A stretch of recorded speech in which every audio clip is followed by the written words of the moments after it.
말씀의 제목이 무엇입니까?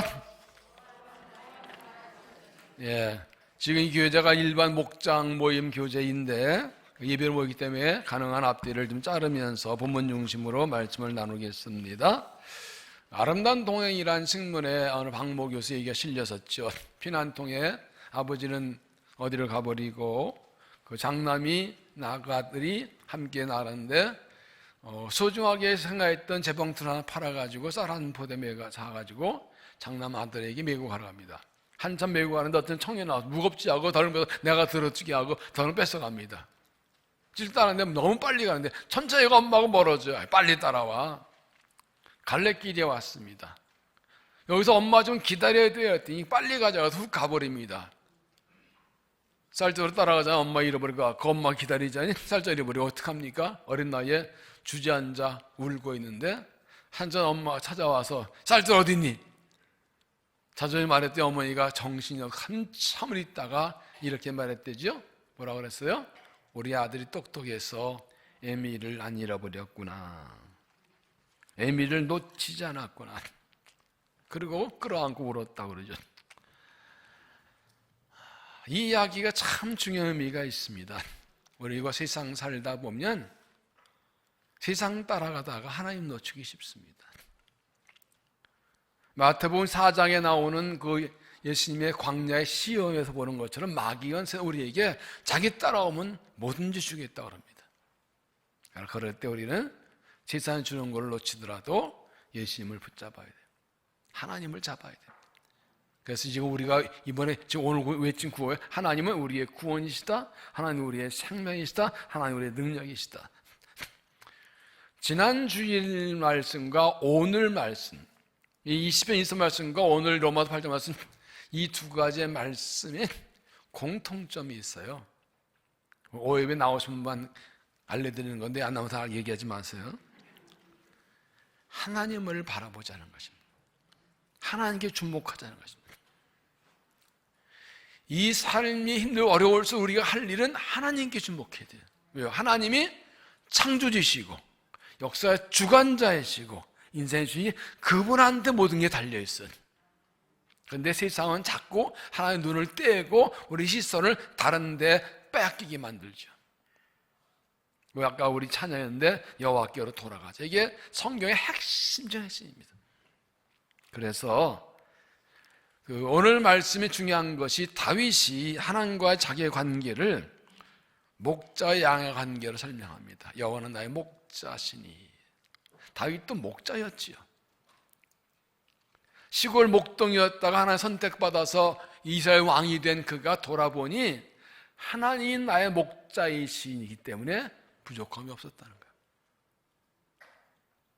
내가 그분 목자 삼고서 부족함이 없다는 것입니다.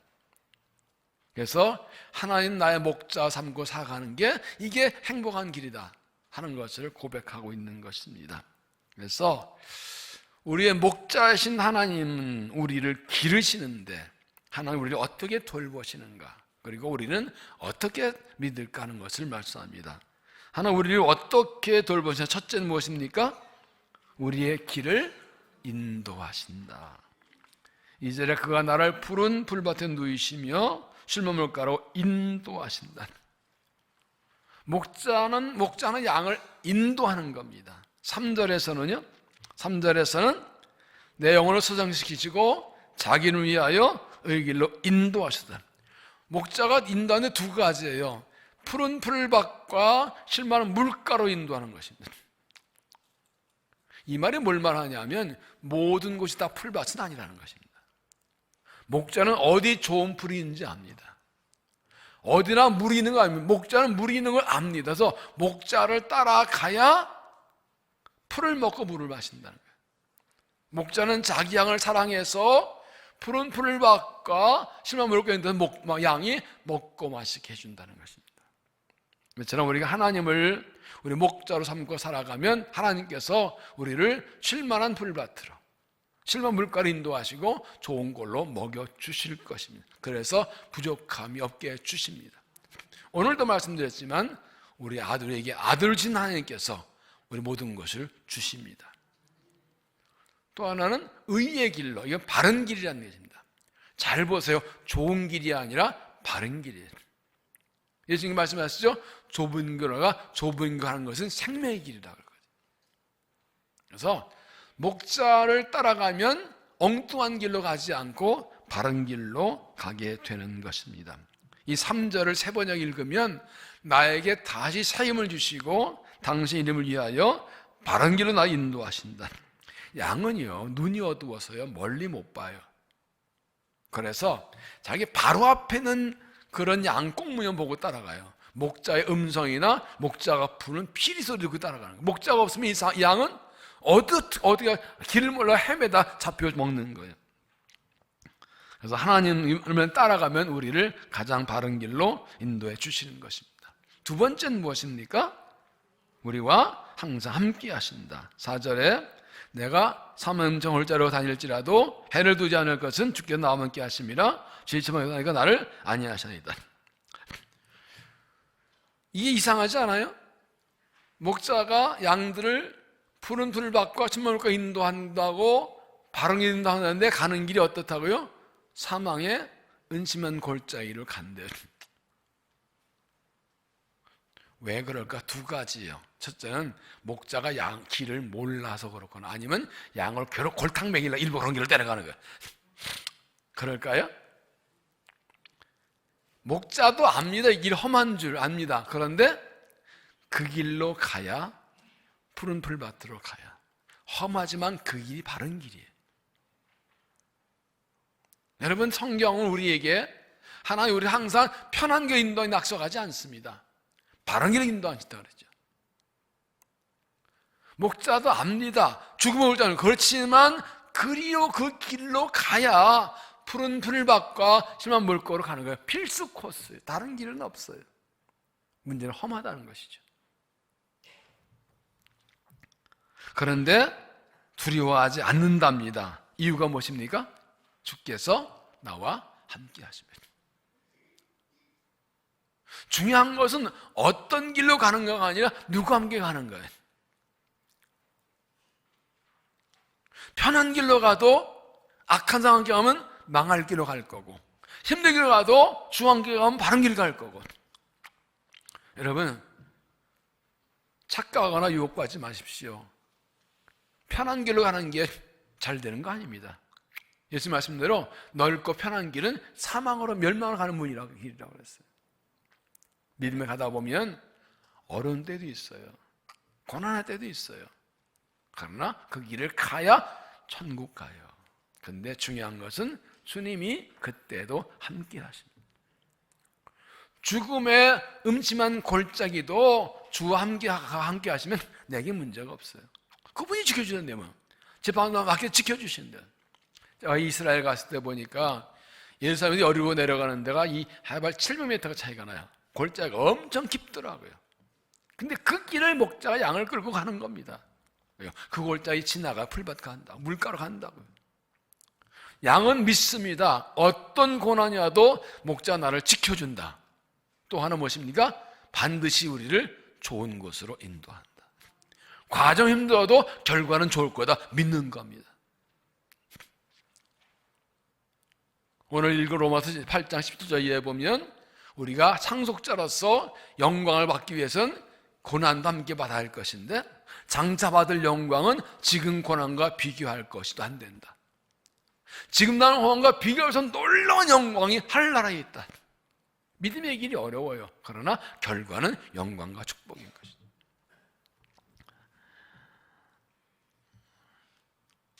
세 번째는 무엇입니까? 이사야 43장을 좀 보겠습니다. 이 하나님이 함께 하신가 도우심을, 이사야 43장 1절, 야곱아 너를 창조하신 여호와께서 지금 말씀하시니라. 이스라엘아 너를 지으신 이가 말씀하시니라. 너는 두려워하지 말라. 내가 너를 구속하였고 내가 너를 짐에 불러 너는 내 것이라. 그다음 뭐래서 내가 물 가운데를 지나갈 때 내가 너와 함께 할 것이라. 강을 건널 때 물이 너를 침몰하지 못할 것이며.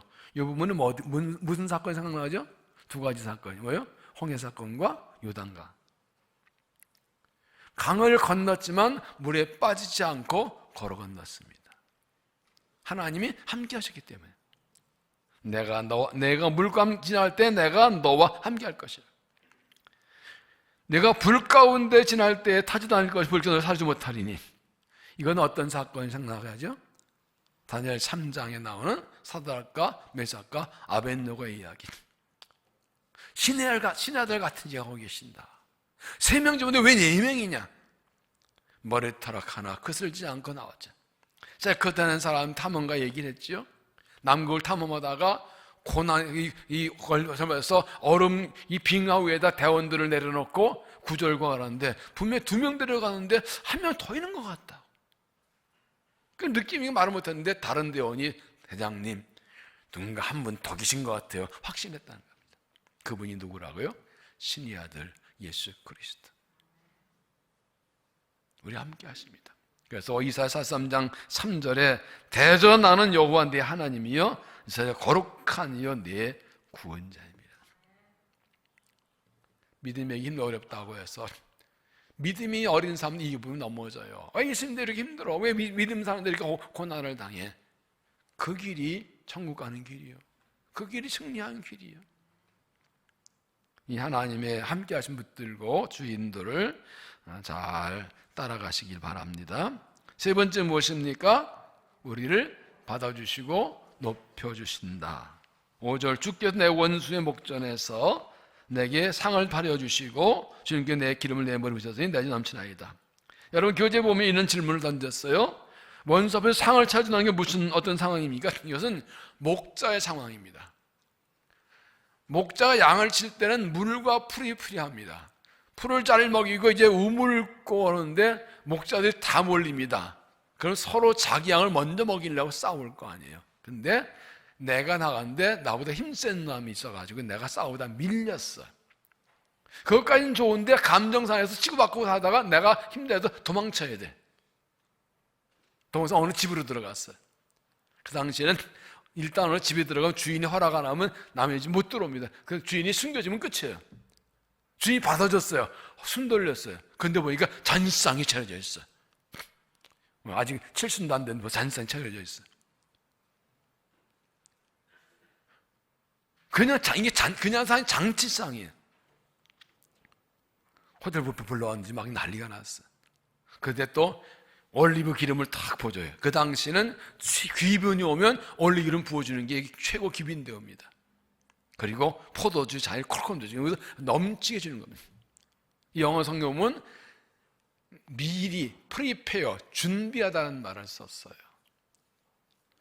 쫓겨다 하는데 숨겨진 것도 감사한데 최고 대조 해준다. 근데 영어 성경은 미리 준비해놨다. 뭐예요?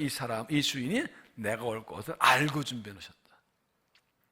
주님께서는 우리가 인생 살다 믿음 살다가 쫓길 것을 아세요. 그때 우리가 어디로 가느냐고? 하나님께 피하는 거예요. 주는 나의 요새시요 피할 바위시요 산성이시요. 그러면 아시고 이미 상실했어요.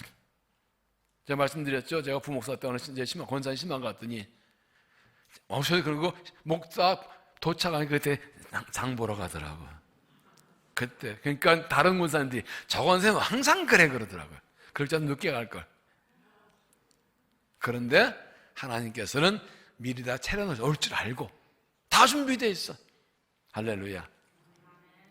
그리고 쫓기는 나를 높여 최고 귀빈 대우해주시고 VIP 대우를 해주시는 거예요.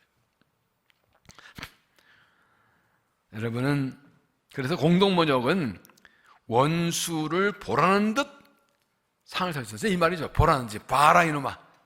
네가 이 죽이를 달렸지 나는 이 친구는 나한테 귀빈이야 하고 원수 보라는 듯이 상을 세주셨어요. 내가 뭐라고. 그래서 다른 번역으로 비교해보면 참 재밌어요. 여러분이 스마트폰으로 성경들을 보시는데 다른 번역본들을 해서 가끔 비교해보세요. 그러면 참 저는 여러 가지 번역, 영어도 서너 가지를 비교해서 보고 하는데 참 그 깨닫는 것들이 많나요. 여러분 삶의 고난에서 누구한테 어디에 필요합니까? 저는 시편 읽다 이 부분에 참 은혜 받았어요. 시편 11편 1절에 보면 내가 여호와께 피할 건을 너희가 내 영혼에게 새같이 네 산으로 도망하라 멋지면 하나님의 자녀가 고난당할 때 하나님께 피했어요. 그랬더니 사람들이 그리 피하면 돼? 산으로 피해야지. 똑같아 지금 상황이. 코로나가 어려워가지고 교회 나오는데 사람들이 교회 가면 안 돼. 그래 가면 돼. 사실 안전한 데 가 있어야지. 이럴 땐 교회 나가는 거 아니야? 이 썩을 놈의 정부가 말이야. 하는 짓을 미워 죽겠어. 지들이 뭔데 뭐 소위 하지 말라, 찬송 크게 부르지 말라. 찬송 크게 부르자. 어느 정도가 크기야? 그건 정해지. 245데시벨쯤 정해주지. 왜 안 정해줘? 통성이 자제, 통성이 회복이 났나 지들이? 천견이야. 구리시에서는요, 교회가 방역수칙 어기면 신고하면 포상금 준다고 그랬어요. 뭐 하자는 거예요? 인천, 충북, 충남에서는 학교에서 가정통합 보여서 학교에서 가정에다가 교회 방역수칙, 교회 가서 걸리면 벌금입니다. 애들 교회 보내지 말라고 하는 거지. 이 공산주의, 사회주의 이거 뭐 하는 거야? 강내 더크로스 교회는 이게 국민일보 나온 얘기, 제가 거짓말은 국민일보 나온 얘기예요. 더크로스 교회라는 데서는 헌혈하니까 교회 헌혈은 안 받는데 피 모자란다 그러면서 망할 때 가까이 온 것 같아. 하나님께 혼날려면 뭔 짓을 못해. 지난 주간에 각 교단 총회장들이 가서 총리 만나서 항의하고 또 이 기독교협에서 또 문자문자 항의하는데 잘 몰랐다 그러면서 고칠 생각을 안 해. 세상은 그래요. 그래서 이 발표 나도 두 가지만 있었대. 어떤 사람은 안 믿는 남편이 수요 교회인데 마지막이야 즐기고 와. 또 교회 가면 내가 고발할까? 그런 남편이 있었다. 어떤 남편은 갔다 와. 내가 참져줄게. 걱정하지 마. 그런 남편이 있었다. 하여튼 하나님 미워하시는 골라서 하고 앉았어. 제가 그런 생각을 했어요. 목사님들 만나면 그런 얘기 하거든. 교회 좀 나오라면, 목사님 주세요. 코로나 끝나면 나갈게요. 근데 언제 끝나요? 여러분, 전문가들의 예상은 가을에 2차 팬데믹 올지도 모른다고 그러고 내년까지 이게 감기나 독감처럼 계속 갈지도 모른답니다. 이것이. 그럼 그때까지 안 나올 거예요? 3년 동안? 저는 이상해서 그러다 내년 주님 오시면 저는 이 세상 돌아가는 게요, 몇 년, 너무 사람들 악해서 주님 오실 때가 된 것 같아요. 주님의 재림과 심판 아니면 이 인간의 타락과 저기 해결될 길이 한 번. 갑자기 심각해지네. 물어볼게요. 주님 빨리 오시면 좋아요. 늦게 오시면 좋겠어요. 빨리 오면 좋겠는 나이 많은 분들 아닌가? 저는 아직 7학년도 안 됐는데 개인적으로는 빨리 오시면 좋겠어요. 이 세상에 희망이 없어요. 주님의 오심밖에는 희망이 없어요. 그 전에 빨리 전도하니 해야 되죠. 그 전에 대충 믿다가 주님 오시면 어떡할 거예요? 코로나 때문에 교회 안 나오고 빌비거리고 있다가 주님 오시면 그 믿음을 저 앞에서 어떡할 거예요? 내가 여호와께 피하거늘 너희가 내 영혼 내게 네 산업 피하면 어찌미냐? 왜 어디를 피해야 되냐고요 지금? 열보다 더 하면 더 하려고 열보다 더 많이 그만할 거야. 목사님 모이면 지금 난립니다 지금. 그렇다고 할 수 있는 게 더 없어요. 벌금 매긴다니까. 참나. 그러니까 벌금 내지 뭐까 지금. 3만 원의 대수야. 다행히 이 강북구는 이 구청을 강조해서 목사 협력자라고 강조해서 잘해서 편안하게 하고 있습니다 지금. 수시로 지만 구청도 만나고 목사 만나고 수시로 만나고 있는 없어. 뭐 상황을 잘 좀 돌보고 있어요. 시편 11편 4절을 보면 중요한 말씀이 있습니다. 같이 읽습니다. 시작. 여호와께서는 그의 성전에 계시고 여호와의 보좌는 하늘에 있으며 그의 눈이 인생을 통촉하시고 그의 항한 목이 그를 감찰하다. 하나님 성전에 계세요. 하나님 보좌에서 세상을 통치하고 계세요. 악인과 의인을 감찰하고 계세요. 분명히 공의로 심판하실 거예요. 의인은 상 주실 거예요. 하나님께 피하면 됩니다. 그분은 나를 받아주시고 높여주십니다. 그분이 나의 목자십니다. 그분이 내 아버지십니다. 하나님이십니다. 자, 그러면 이제 우리는 무엇을 어떻게 할까? 하나님 우리를 푸른 밭으로 바른 길로 인도하시고, 그리고 우리를 받아주 높여주시고, 그리고 우리를 지켜주시고 건져주시는데 우리는 어떻게 할까요? 두 가지죠. 첫째는 무엇입니까? 목자 하나님을 잘 따라가야 돼. 뭐라 해도 안 따라오면 그만이야. 선택은 내가 하는 거예요. 나오라도 안 나오면 그만이요. 잡아주기 어떻게? 교회 안 나온다 벌금 내기 어떻게? 기도 안 한다고 벌금 내기 어떻게? 말씀 안 한다고 벌금 내기 자기가 하는 거예요. 근데 목자를 따라가야 내가 살아요. 인도를 따라가야 바른 길 가, 아니면 딴 길 가요. 요한복음 10장에 보면 문지기는 그를 위하여 문을 열어놓고 양은 그의 음성을 듣나니 그가 자기 양의 이름을 불러 인도해내느니라. 자경을 다 내어놓은 후에 앞서가면 양들의 음성을 아는 거로 따라가되, 앞서가면 따라간다. 이게 양과 목자의 관계예요. 따라가지 않으면 목자도 양이 아니에요. 이사 53장 6절에 이런 말씀이 있죠. 우리는 다 양 같아서 그릇 행하여 각기 제 길로 갔거늘 여호와께서는 우리 모두의 죄악을 그에게 삼겠다. 이스라엘 범죄를 뭐라 그래요? 양이 목자를 버리고 지멋대로 갔다, 이걸 죄라 그러는 거예요. 죄는 뭐예요? 하나님 안 따라가는 게 죄예요. 그런데 하나님께서 예수님에게 우리의 불순종의 죄를 다 씌우시고 우리는 그분을 믿으면 구원받게 했어요. 이 말은 뭐예요? 돌아오라고 말해요. 목자에게 목자를 따라가라고 말이에요. 어떻게 잘 따라갈 수 있느냐? 핵심인 것입니다. 목자와 함께 있는 것입니다. 함께 있는 것입니다. 앞에 읽은 이 요한복음 10장에서 보면 양들이 그 음성을 아는 거로 따라가고 그랬어요. 어떻게 양이 목자의 음성을 잘 알까요? 네? 어떻게 잘 알아요? 같이 계속 있었기 때문에 매일 들었어요. 가끔 그러면 요즘 거의 없지만 전화 딱 오면서, 그래서 목사님 저예요. 네? 아 저예요. 여러분 어떡하시겠어요? 이게 요즘 핸드폰으로 듣는 거하고 그냥 말하는 것도 달라요. 또 이 전화기 듣는 거하고 핸드폰으로 달라요, 소리가 좀. 그런데 저예요 그래요.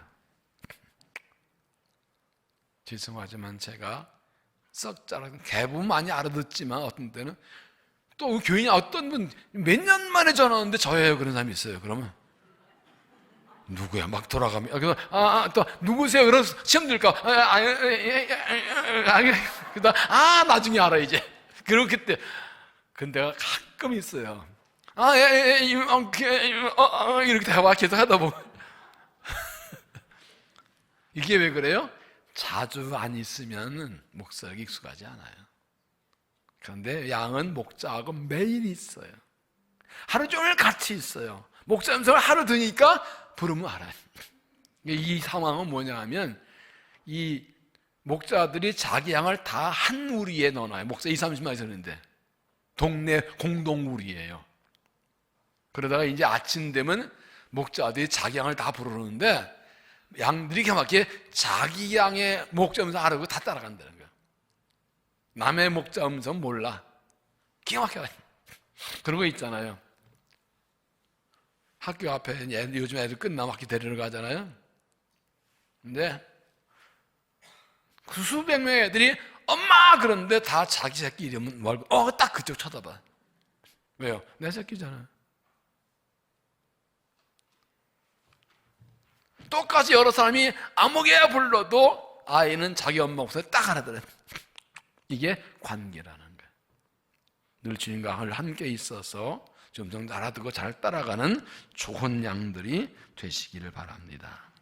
두 번째는 무엇입니까? 하나님의 집을 떠나지 않아야 된다. 이 6절이 굉장히 중요합니다. 내 평생에 선하신 자 하시면 안 될 따르려니 내가 여호와의 집에 영원히 살리로다.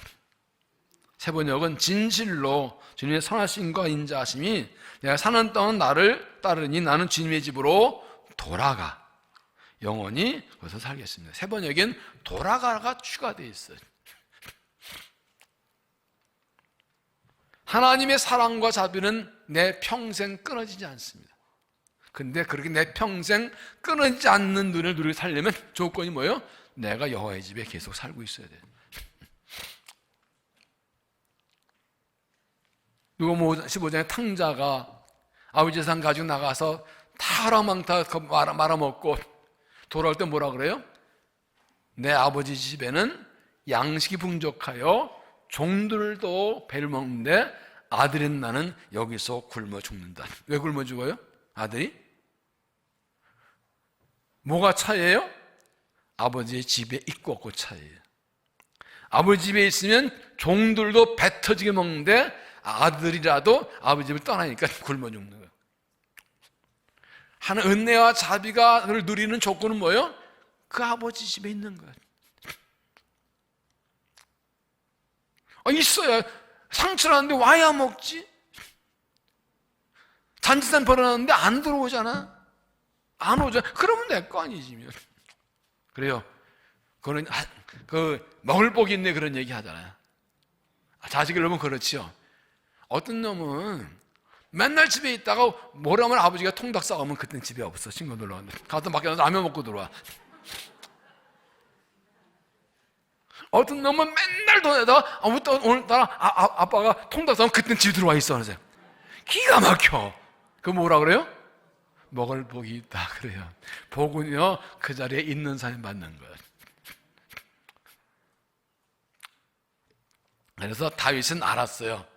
여호와의 집에 욕심 많은지 영원히 살겠대. 평생가 아니라 이렇게 하나님의 은혜 약속보다 믿음이 좀 더 나가야지. 하나님의 은혜는 평생인데 나는 영원히 가겠다. 왜 영원인가요? 우리 인생은 이 땅의 인생의 전부가 아니에요.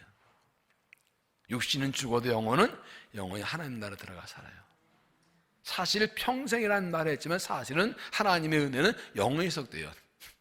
영생으로 주어지는 거예요. 이걸 알게 된 다윗이 영원이라고 고백하는 거예요. 이 땅에 사는 날 동안 주의 은혜는 끊어지지 않을 것입니다. 만약 나를 따라올 겁니다. 그러나 그 은혜는 영원합니다. 주 앞에 주의 집에 영원히 살기를 나가고 그 은혜를 영원히 누리는 믿음이 되시기를 바랍니다. 그래서 시편 92편 11절 보면 중요한 말씀이 있어요. 의인은 종려와 같이 번성하며 레바논의 백향과 같이 성장하려다 이는 여호와의 집에 심겼으며. 좋은 나무 문제가 아니라 심긴 데가 여호와의 집이라고요. 우리 하나님의 뜰 안에서 번성하시다. 하나님의 집들에서 복을 받는 거예요. 늙어도 결실하고 진액이 풍성하고 잎이 청청하니 빛이 청청하니. 시냇가에 심은 나무는 그랬죠. 여러분 10장에도 5절에 17절에도 물가에 심긴 나무는 장소가 중요해. 내가 있는 자리가 중요해.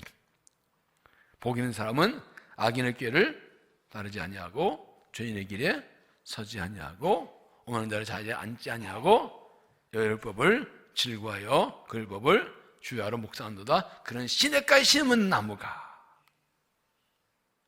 시냇가가 말씀의 강이잖아요. 하나님의 집에 영원히 구하는 결단으로 평생 주의 은혜를 누리는 믿음이 되시기를 바랍니다.